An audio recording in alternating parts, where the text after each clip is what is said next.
Welcome to this month's Love-Driven Leadership video series. My name is Chad Reyes. I am the co-founder and chief visionary over at Lions Pride Leadership.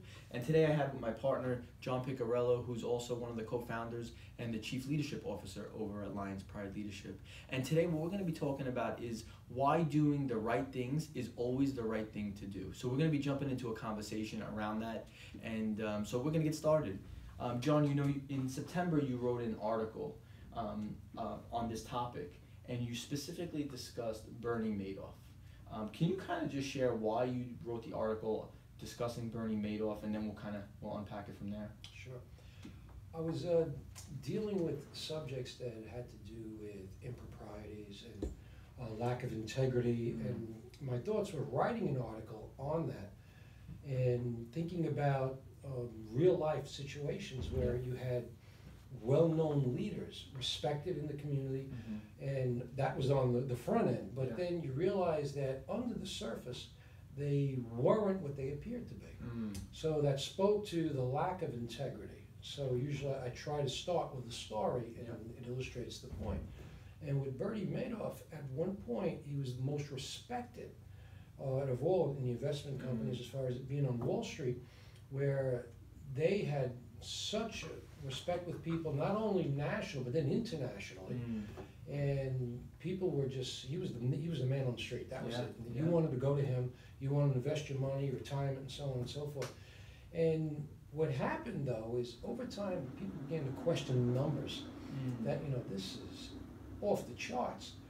And it wasn't until they found out that some people suspected it was a Ponzi scheme. Now, of course, that would be ridiculous. Saying, "Oh, this guy's been around for years. He's been around since the 60s, 70s." So anyway, what transpired then is his family, when they were talking to him and his sons, and he had confessed to one of his sons and told him that this is actually a massive Ponzi scheme. And now they were, what do we do with this now? So of course, the rest is history. What happened when it came out, found out there is in excess of 5,000 of his clients, and they were frauded. And what happened is it came to, I think, in excess of $50 billion that were lost. It was the largest fraud Ponzi scheme in history. That's right. So it's the biggest scandal the world had ever seen in that sector. So it speaks to the fact of integrity, that integrity is more than just a track record, because we find out later that sometimes things aren't what they appear. So integrity comes from the inside, and you can read that. Anyone over time, you could sense it. Like you might have somebody that's great conversationalist, great guy to be around, fantastic person, but you have this sense sometimes you question it. And say, I don't, there's something that's a little off. But then you try to press that down because the person's so likable. And he's just one of many cases. So that's why I wrote the article about some companies that make you feel like you're $1 million. And that comes from building a culture of doing the right thing. You know, in the article you talk about the RitzCarlton also, and you say ladies and gentlemen serving ladies and gentlemen.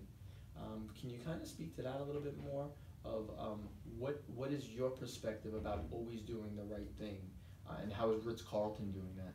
Okay, with RitzCarlton, they give their people the leeway or the liberty to make judgment calls. They set these parameters, and they're not handcuffed by them. They have a lot of liberty in to do the right thing.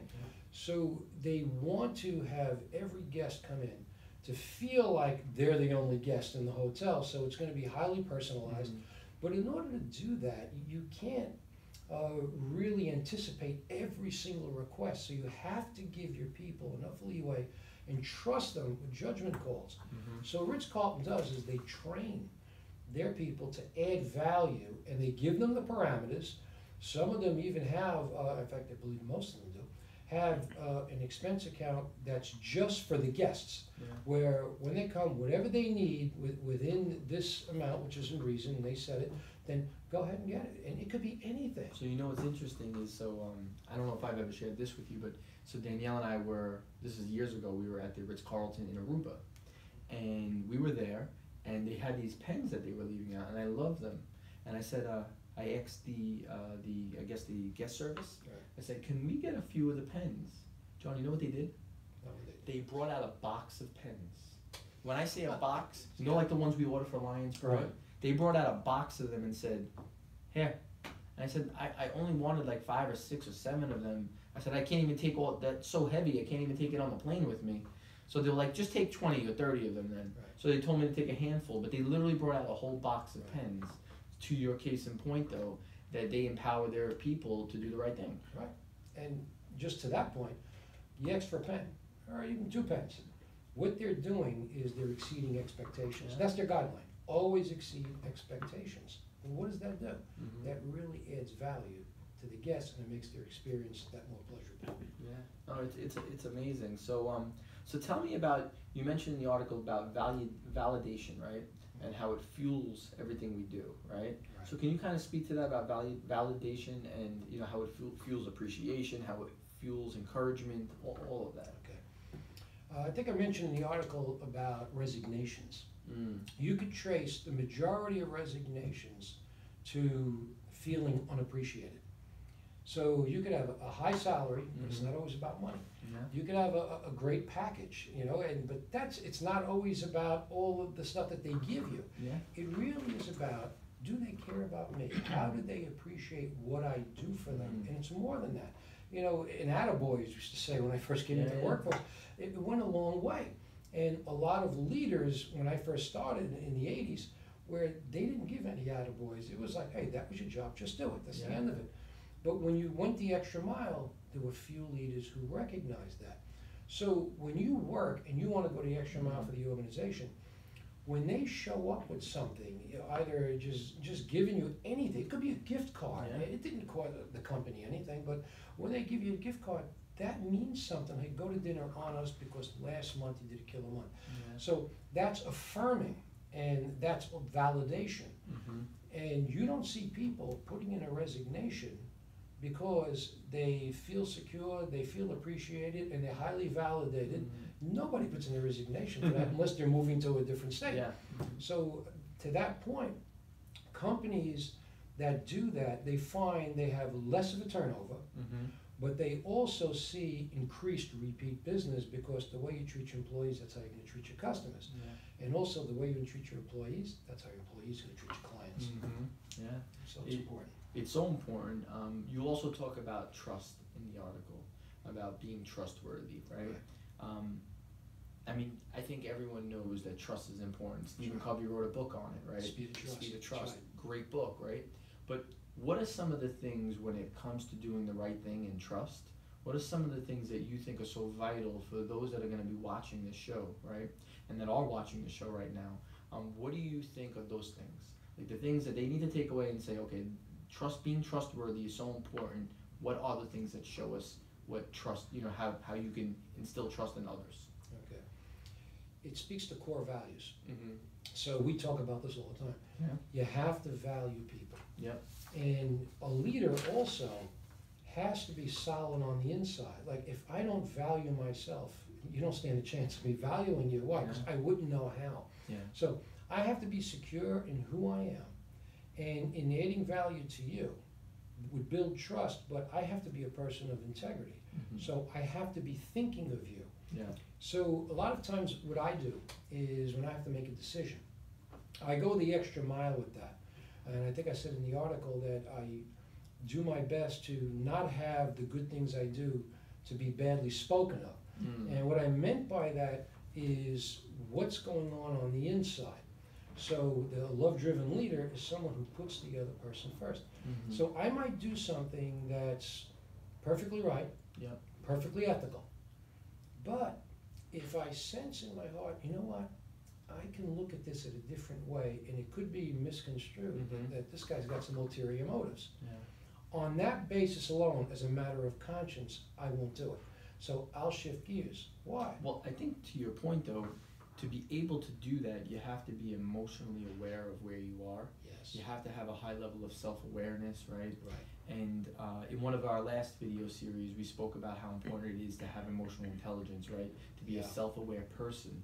So I think that to do the things that you're saying, though, you have to take a step back and be able to really be present in the moment to say this is not the right time or this approach is not the right approach. And sometimes I even find it with myself when you got so many things to do, you're just firing off stuff. Right. So maybe you can even speak a little bit to that, how important it is, because you do a great job of that. It's just being able to reflect and take the time before you respond. Right. A lot of people want to get the job done, and it's a good thing. However, there's timing. So to get the job done right is one thing, but to get the job done right where satisfaction to all the people around you. Yeah. So it's really important for every leader to sit back, and especially you got a team that you're working with, and check your motives. Mm-hmm. What is your motive? Is it the timing, or is it really the product and the team effort that you're putting out? Or what are your thoughts about it? If I'm thinking, well, you know what, this is really going to be great for me. You know, it's going to look great on my resume and so on and so forth. Well, then there's an ulterior motive. Mm-hmm. People could sense that. 100%. So the idea here is checking the motive is who am I about and doing what I'm about to do. So if this benefits the team, and sometimes it sounds cliche, you know, it sounds that way because it's so often written about, talked about, but it's so little actually worked out in a company's culture. So does a company develop a culture of honesty, a culture of truth? And this way, everyone is first honest with themselves. They're aware of, okay, this is why I'm doing it. You know, this is what the company gave me to do. This is how we're going to do it. So this is how I'm going to treat this client. This is how I'm going to treat this customer. Yeah. Why? Because a good customer is your best business card. So if you are going by core values where we're putting them first, and we appreciate their business because we appreciate them, and we want them walking away totally satisfied with everything from the first person they meet to the end game with the product. So in order to do that, you have to have a culture that wants to build trust. And the way you build trust is always doing the right thing, even if the company has to take a loss for it. Because in the long run, that gets out and more people end up wanting to come because they know you're about them. Yeah, I mean, listen, people always appreciate organizations and people that respect and value others. In wrapping, I guess, so in the article you talked about the heart. Yes. And yesterday when we did the presentation, we were discussing the condition of the heart, right? Can you share why you put that in the article, of why the heart is so important when it comes to doing the right thing? Of course, it's who we are is really the makeup of how we see things, how we feel about things. And this goes back to emotionally healthy leadership. So what governs my decisions? How I see the world, how I see myself governs everything I do. So you got to guard your heart. There's an ancient saying in the East that says that you guard your heart above all things. Why? Because from the heart issues all the situations in life. So what I'm saying to you comes from my heart. And if I'm not saying the right thing, it won't ring true. It's like, wait a minute, that's not what you really believe. You can tell it. So the heart governs everything. It governs the decisions. How I feel in my heart about you governs how I speak to you, how I treat you, how far I will go for you to help you. So now you build a culture around people who can connect with their own heart. And the old golden rule, I put it in the article, where the golden rule states that how do I want to be treated? So you treat others how you wish to be treated. So in every situation, the first thing I ask when I have to do something for someone or I'm going to bat for somebody, what I do is I ask myself, how would I want that person to do that for me? So I do two things. First, I'll see how can I do it where it really would just send me way where, man, this is off the charts, I love this. And secondly, how can I do it in a way that exceeds their expectations? So if you always do everything over the top, I'm telling you that's a business that's a game changer that will constantly circle around your community areas. And not only that, it just does something for your team. Even if you did something and knowing that a team member came, got you, this is my, my client wants to talk to you, and you pass that down where you give them an attaboy and you tell them, you brag on them. When the customer comes back and will remark to them about the company, not necessarily me, but about the company, what it did for them, they're gonna thank them, because that's what the customer deals with. So I think it's Sam Walton who said it. He said, listen, if you want the people in the stores to take care of your customers, then you as the leader have to know how to take care of the people in the stores. And that's gotta come from the heart. You have to live that as one of your core values. That's awesome. In wrapping, is there anything you'd want to say additional that we didn't talk about today? When it comes to doing the right thing, why it's always the right thing to do, is because there are so many gifted, talented leaders, and I've seen it in some of the 35 years dealing with leaders, and they were amazing, and yet they ended up shipwrecked, ended up in disgrace, and it wasn't because they were bad people. What it was is they didn't have a moral compass that even in the difficult situations, they weren't making decisions for others, they were making a decision for It's themselves. in their best interest. And what happens is that you end up being short-sighted. So if it's for the company and that's it, and it's not for the customers, well, somebody has to take a loss. If you want to stay in business, it's better to take a bit of a loss now, you recoup it in the long run. But if you try to pull a fast one and do it so, all right, the customers have to take this one, and they take a loss, you're gonna suffer a loss. Why? Because they're not gonna feel validated, and that's unaffirming to your customers and clients. So that's why it has to be, in the long run, always do the right thing, because it's a win-win proposition. Yeah, we say it all the time, but prosperity follows value. Keep providing value. Exactly right. John, thank you for spending time with us today, and we just want to thank everyone for spending this time with us. For those of you that are listening in, we encourage you to visit our website at lionsprideleadership.com. On there, you can find all of the articles that John writes. You can find in there ways that we help leaders and